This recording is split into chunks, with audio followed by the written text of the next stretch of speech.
Okay, I'm back. So for today's video, I'm gonna get my weed eater and I'm gonna be removing this, which I did not like it.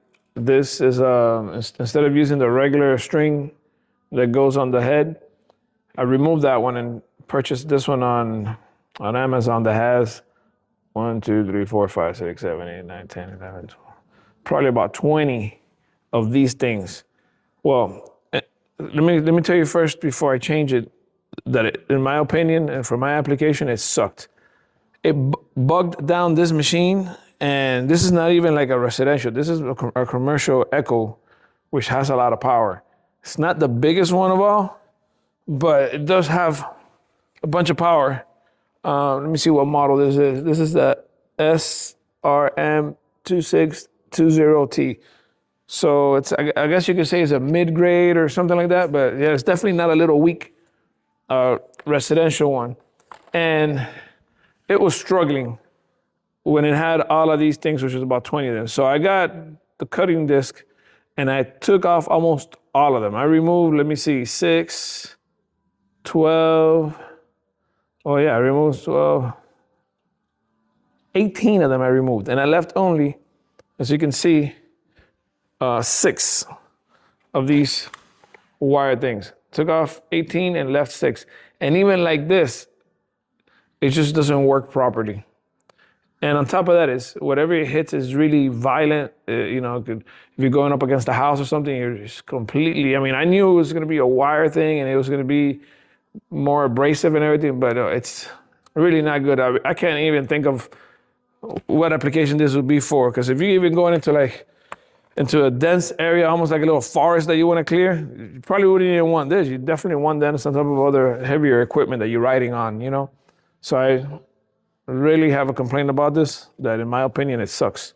So I'm gonna take it off and put back a head, but I'm gonna put back the head that I actually had, which is the ones that you could put the string right through, the speed feed, which I had it for years, but it had worn out, and then I said, oh, let me change to this. But yeah, I do not recommend this. So let me go ahead and change it to this speed feed head, which again, it worked for me since not only did I put it on this one when I bought this weed eater about, I want to say 2 years ago, I had it on my previous weed eater for like 5 years. So these are pretty good.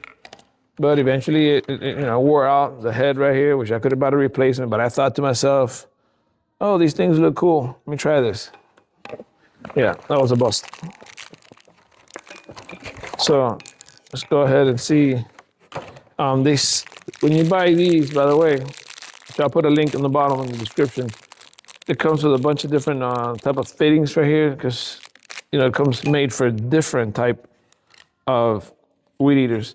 What's awesome about these, why I like the speed feed, is because you don't have to open it to wind it up, which is a pain in the butt for everybody, and then to put the cap back on, it's just a pain, right?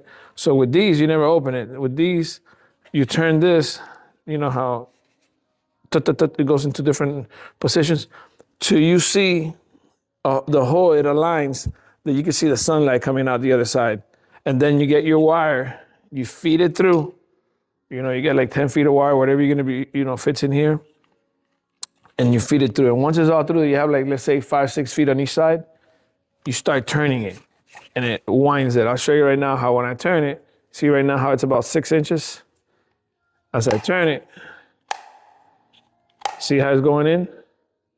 So basically you turn that the way I just did so you can see right through, put the wire through and start spinning it till it comes through, you know, and you leave only out like 5, 6 inches. Now, of course, for it to come back out while it's spinning, I'll tap it, and it releases it like a regular traditional weed eater head. So yeah, this is really awesome. So now let me see which of these here is it that this is gonna use. That one is the original piece that was there.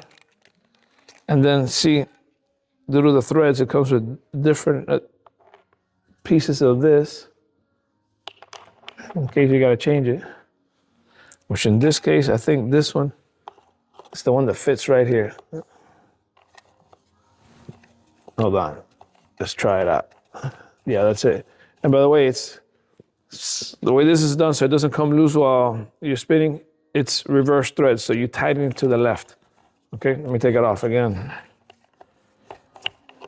And see, I don't remember what these other things are for here. So it's definitely for another piece. And then you could also change in here, instead of this piece, in here, this part, when you open this up, you change to find the one that'll screw onto here. But it just so happens that the one that's on there must be the most common one for the Echo. It's the one. See, none of these will fit. So that was simple. There's even another type of adapter here for some other type. So this one is basically just screwing it to the left then. Now to make it tight and hold it, let me go and grab a screwdriver there. Okay, I got a couple of screwdrivers to see which one's gonna fit. There's a little hole here on the side. Right here on the side here, that you're gonna find a spot where the screwdriver is gonna fall in so that it holds. There it goes. It's gonna be completely, at least on this Echo, on the right side. And that way, you can tighten this without the whole shaft spinning. So it actually, and I hadn't done this in a while, but see how this is off even here? On this side, there's a little indenture here. You align a hole that's on that back plate with that indenture, and that's where screwdriver is gonna go through, and that other hole back there in the metal, through this plastic here, and it'll hold it so you can tighten it. In my case, because I guess it comes preset with in there the piece for the Echo, I really didn't have to change anything, but there's obviously all these other parts in case you have a different Weedeater, different thread, this adapter, this other type of washer type thing, and these. So you could always pretty much make it fit to a bunch of them, but you could read on their manufacturer, you know, who all they fit. But it's gonna fit a lot of Weedeaters. Let me try to turn it on now and tap it a couple of times and have it let some of that wire out. As a matter of fact, wonder how much wire factory it comes in. And this opens up, by the way. You hit the little tabs here on the sides and it comes out like a traditional one too. But like I said, you never have to do that. The trick that I actually show everyone how to turn on Weedeaters, let me go over it real quick since I happen to have it here. But for all two-stroke engines, people struggle all the time. The trick is, put the choke, and obviously turn it on. Hold the gas and pull it only till you see that it acts like it wants to turn on. So if you listen, you'll understand what I'm saying. See, there's no attempt that it looks like it wants to turn on, right?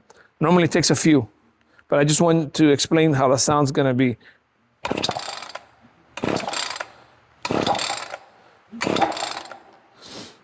Oh, I forgot to pump the little thing.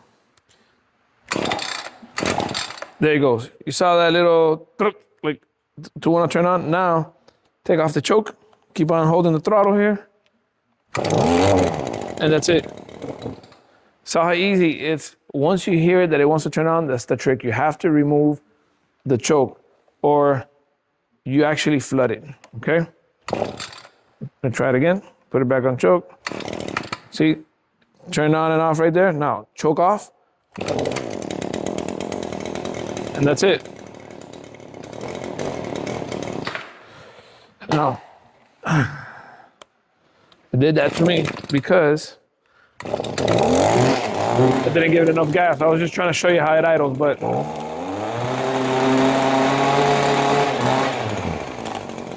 now I'll tap it a few times. Boom, boom, boom. And the wire starts coming up, but I'm not gonna do this in here because I'm on concrete here, but you get the point. Anyways, I'll leave a link below also to this, and I'll catch you on the next one.